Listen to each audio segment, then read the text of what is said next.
Assalamualaikum warahmatullahi wabarakatuh. Perkenalkan saya Raihan Anafna Saputra dari kelas 2D4 ITA dengan NRP 31200600012. Baiklah, untuk kali ini saya akan menjelaskan modul framework Y2 dengan materi displaying data. Oke, langsung saja. Di sini ada data formatter. Nah, data formatter untuk memudahkan pengguna dalam membaca data, Y ini menyediakan sebuah kelas yaitu Y i18n formatter. Nah, pada kelas ini bisa diakses melalui Y app formatter. Kelas formatter ini bisa digunakan untuk memformat tanggal, nilai angka, persentase, dan juga lain-lain. Ini ya untuk contoh kodenya ada di bawah ini. Kemudian di sini ada data formatter with local. Formatter ini juga akan menyesuaikan dengan application property, language, atau property lokal pada komponen formatter. Misal, untuk format tanggal, nama, hari, dan bulan akan disesuaikan dengan bahasa yang dipilih. Dengan syarat PHP extension INTL harus aktif. Nah, di sini ada keterangannya juga. Keluaran dapat berbeda untuk versi library ICU yang berbeda. Pastikan menggunakan versi library ICU yang sama untuk semua lingkungan server Anda. Ini untuk contoh kodenya ada di bawah ini. Lalu selanjutnya ada konfigurasi formatter. Nah, sini Anda dapat mengubah nilai default dari formatter ini melalui file konfigurasi dari aplikasi, misal web.php untuk basic template-nya. Dengan ini ya, untuk contohnya ada di samping ini. Nah, nilai default tersebut dapat di-override melalui properti pada pemanggilan metode. Seperti contoh yang ada di bawah ini ya. Oke, untuk selanjutnya, di sini ada memformat tanggal dan juga waktu. Nah, kelas formatter ini memiliki beberapa metode berbeda untuk memformat nilai tanggal dan juga waktu.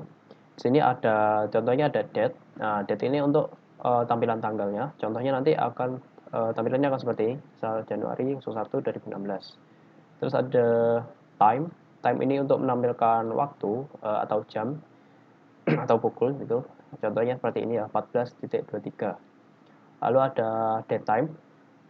Di sini datetime ini untuk menampilkan tanggal sekaligus waktunya juga. Contohnya seperti ini. Januari 01 2014, ada jamnya juga 14.23. Lalu ada timestamp. Ini akan menampilkan timestamp dari di Unix. Contohnya seperti ini ya. Ada 14.12, 60.9982. Lalu ada relative time. Ini tampilan interval waktu antara nilai tanggal dengan waktu saat ini. Contohnya seperti ini ya, cuma 1 hour ago. Nah, format dari date time dan juga date time ini dapat diatur secara global melalui konfigurasi komponen formatter pada properti date format, time format, dan juga date time format. Nah, nilai pada properti di atas dapat berupa short, medium, long, dan juga full. Nah, ini kita juga dapat mengatur lebih detail sesuai dengan aturan pada library ICU. Untuk contohnya bisa dicek di ini ya linknya ya, http userguide.icuproject.org. Nah, untuk selanjutnya di sini ada memformat angka. Untuk memformat angka, kelas formatter menyediakan metode-metode seperti berikut. Nih ada integer. Ini untuk tampilan angka bulat, misal nilai desimal akan diturunkan. Contohnya seperti ini, misal 42. Gitu. Lalu ada desimal, tampilan angka desimal. Contohnya seperti ini ya, ada 2,542.123 atau ya dan lain-lain. Lalu ada persen, ini untuk menampilkan angka persentase atau prosentase ini.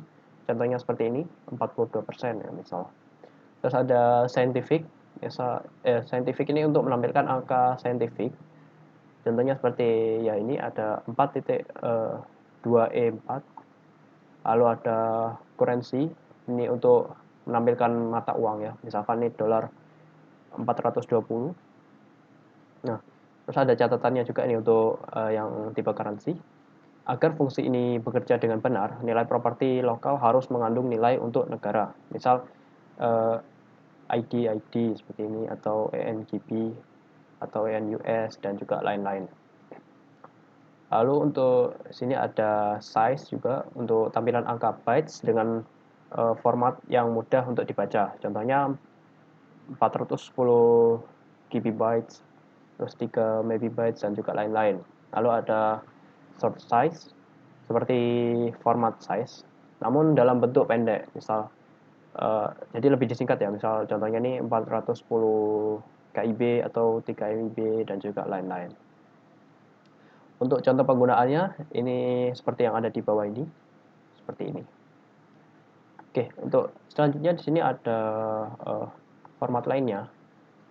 Nah, selain untuk memformat tanggal dan juga angka, kelas formatter ini bisa juga digunakan untuk memformat nilai raw, text, n-text, paragraf, HTML, email, image, URL, dan juga boolean. Nah, untuk nilai 0 atau kosong ini, formatter akan menampilkannya sebagai sebuah placeholder yang secara default bernilai not set.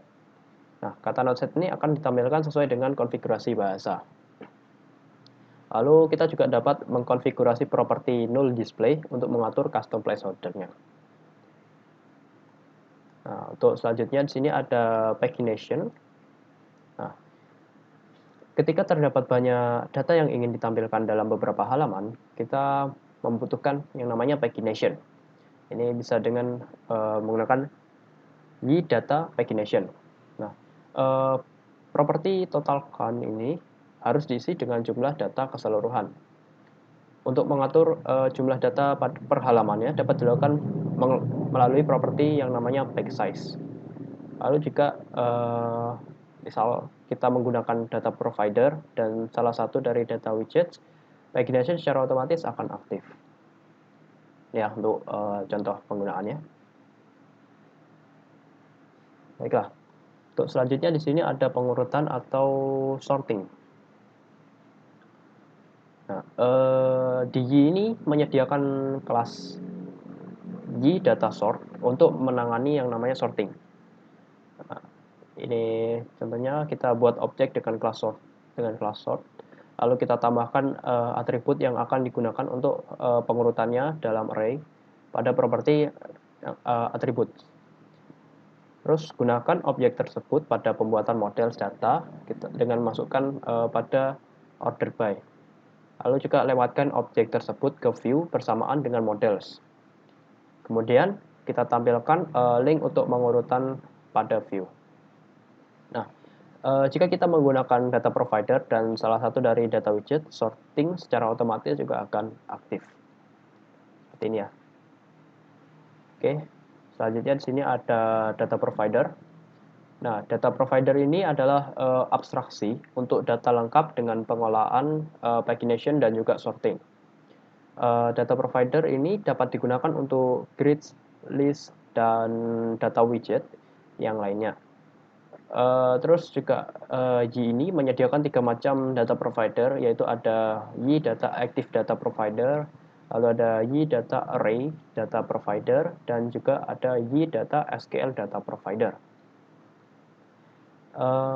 Active data provider ini akan berisi data dalam bentuk objek, sedangkan pada array data provider ini dan juga SQL data provider akan berisi data dalam bentuk array. Oke, untuk selanjutnya di sini ada active data provider. Nah, active data provider ini biasanya digunakan untuk menyediakan data dengan melakukan query melalui YDB Active Query atau YDB Query. Seperti contoh di bawah dan juga samping ini ya. Ini untuk contoh active data provider-nya. Lalu selanjutnya, di sini ada SQL data provider. Nah, SQL data provider ini digunakan untuk menyediakan data menggunakan script SQL dasar. Seperti data provider lainnya, SQL data provider ini juga mendukung fitur pagination dan juga sorting. Seperti contoh yang ada di bawah ini dan juga di samping kanan ini. Oke, selanjutnya di sini ada data widget. Nah, data widgets ini adalah widget yang berfungsi untuk menampilkan data. Nah, Y ini menyediakan beberapa data widget seperti ada detail view. Nah, secara default penggunaan pada view ini yang digenerate menggunakan G. Lalu ada list view dan yang terakhir ada grid view. Nah, grid view ini secara default digunakan pada view index yang digenerate menggunakan G. Oke. Dan yang terakhir sini ada latihan. Nah, untuk latihan ini nanti akan saya jelaskan di video-video selanjutnya. Jadi untuk saat ini hanya materi saja tentang dari modul Y2 Framework tentang displaying data. Oke, kurang lebih itu saja dari saya. Semoga bermanfaat. Sekian, terima kasih.